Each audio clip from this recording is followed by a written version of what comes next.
દિલ્હી બાદ રાજકોટ એરપોર્ટ પર કેનોપી ધરાશાયી, ભારે વરસાદના કારણે સર્જાઈ દુર્ઘટના। હાલમાં સમગ્ર ગુજરાતમાં પવન સાથે વરસાદની શરૂઆત થતાં હોર્ડિંગ્સ તૂટવાના બનાવો બનતા હોય છે, ત્યારે રાજકોટ હીરાસર એરપોર્ટ પર ભારે પવન અને વરસાદના લીધે કેનોપી તૂટી પડી છે।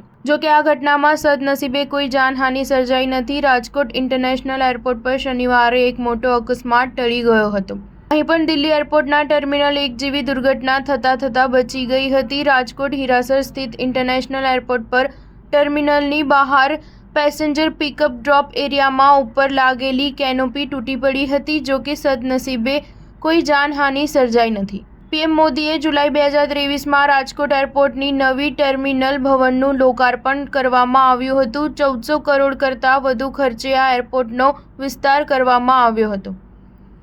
રાજકોટ ઇન્ટરનેશનલ એરપોર્ટની ઘટનાના એક દિવસ પહેલા શુક્રવારે દિલ્હી એરપોર્ટના ટર્મિનલ 1 પરની ઘટનામાં એક વ્યક્તિનું મૃત્યુ નિપજ્યું હતું અને કેટલાક લોકોને ઈજા પહોંચી હતી।